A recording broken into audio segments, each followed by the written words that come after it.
C Krishnakumar vote ചെയ്തതിന് ശേഷം പുറത്തിറങ്ങി മാധ്യമങ്ങളോട് പ്രതികരിക്കുകയാണ്. അതിലേക്ക്. അതെ, പാലക്കാടിൻ്റെ വികസനത്തിനായിട്ടുള്ള ഒരു വോട്ടാണ് രേഖപ്പെടുത്തിയത്. പാലക്കാട്ടുകാരെ ഇന്നത്തെ വോട്ട് പാലക്കാടിൻ്റെ വികസനത്തിനുള്ള വോട്ടാണ്. പാലക്കാട്ടുകാർ ഇത്തവണ ചരിത്രപരമായിട്ടുള്ള ഒരു വിധിയെഴുത്താണെന്ന് നടത്തുന്നത്. അത് കേവലം പാലക്കാട് മാത്രമല്ല, കേരള രാഷ്ട്രീയത്തിൽ തന്നെ വലിയൊരു മാറ്റത്തിന് തുടക്കം കുറിക്കുന്ന ഒരു വിധിയെഴുത്ത് NDAയുടെ വിജയം വഴി ഇന്ന് പാലക്കാട്ടുകാർ വിധിയെഴുതും. കൃഷ്ണകുമാർ, ഈ പോളിംഗ് നിരക്ക് ഉയരാനുള്ള സാധ്യതയാണോ കാണുന്നത്? എന്താണ് ഇതിൻ്റെ ഒരു കാരണം? വയനാട്ടിൽ പ്രചരണം കടുത്തെങ്കിലും കുറയാനുണ്ടാവും. അല്ല, വയനാട്ടിൽ കുറഞ്ഞത് കോൺഗ്രസിനെതിരായിട്ടുള്ള വികാരം.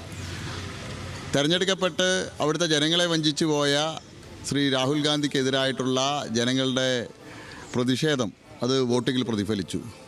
പാലക്കാട്ട് ഇത്തവണ പാലക്കാട്ടുകാരെ ഇതുപോലെ പാലക്കാടിനെ വഞ്ചിച്ചു പോയ UDFൻ്റെ ജനപ്രതിനിധിക്കെതിരായിട്ടുള്ള വികാരം ഇത്തവണ വോട്ടിലൂടെ പ്രതിഫലിപ്പിക്കും. അത് NDAക്ക് അനുകൂലമായിട്ടുള്ള വിധിയെഴുത്തായിരിക്കും.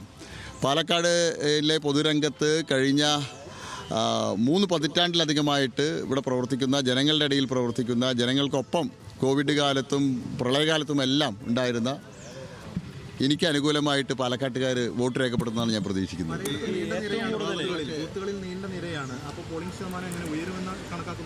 പോളിംഗ് ശതമാനം വിജയിക്കും, ഉയരും. കാരണം കഴിഞ്ഞ തവണ ശ്രീധരൻ മെട്രോമാൻ്റെ പരാജയം ചെറിയ വോട്ടുകൾക്കാണ്. ആ വോട്ടുകൾ മറികടക്കാൻ, ആ പരാജയം ഇത്തവണ ഒഴിവാക്കാൻ പാലക്കാട്ടുകാർ മനസ്സുകൊണ്ട് ഉറപ്പിച്ചിട്ടുണ്ട്.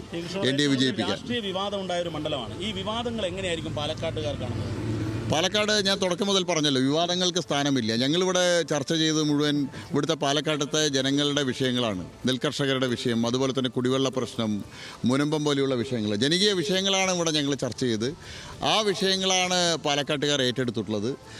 2 മുന്നണികൾക്കും വിവാദങ്ങൾ മറന്ന് വികസനത്തിൻ്റെ പിന്നാലെ വരേണ്ടി വന്നു. ഞങ്ങൾ ചർച്ച ചെയ്ത വിഷയങ്ങൾ അജണ്ടയാക്കി അവർക്കും ഈ തെരഞ്ഞെടുപ്പിൽ മുന്നോട്ട് വരേണ്ടി വന്നു.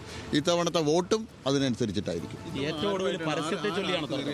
ഞങ്ങൾ 1-ാം സ്ഥാനത്തും 2-ാം സ്ഥാനത്തിന് വേണ്ടി UDFും LDFും തമ്മിൽ മത്സരിക്കുന്നുണ്ട്. 1-ാം സ്ഥാനം വിജയം ഞങ്ങൾ ഉറപ്പിച്ചു കഴിഞ്ഞു. ഞങ്ങളുടെ ഭൂരിപക്ഷത്തെക്കുറിച്ച് മാത്രമേ ഞങ്ങൾ ഇന്ന് ചിന്തിക്കുന്നുള്ളൂ. 5 അക്ക ഭൂരിപക്ഷത്തിന് ഞങ്ങൾ വിജയിക്കും. അത് 10,000-ൽ കൂടുതൽ വോട്ടിന് ഞങ്ങൾ ഇത്തവണ വിജയിക്കും. ഏറ്റവും ഒടുവിൽ പരസ്യത്തെ ചൊല്ലിയാണ് വിവാദം. അല്ല, 2 മുന്നണികളും ഒരു പ്രത്യേക വിഭാഗത്തെ പ്രീണിപ്പിക്കാനായിട്ട് നടത്തുന്ന ശ്രമങ്ങളുടെ ഭാഗമാണ്. ഞങ്ങൾ ഒരു വിഭാഗത്തെയും വോട്ട് ബാങ്കായി കരുതുന്നില്ല. ഞങ്ങൾ എല്ലാ വിഭാഗത്തിൻ്റെയും വികസനമാണ് കാണുന്നത്. പാലക്കാട്ടുകാർക്ക് അതറിയാം. പാലക്കാട്ടിലെ ന്യൂനപക്ഷ വിഭാഗങ്ങൾക്കറിയാം.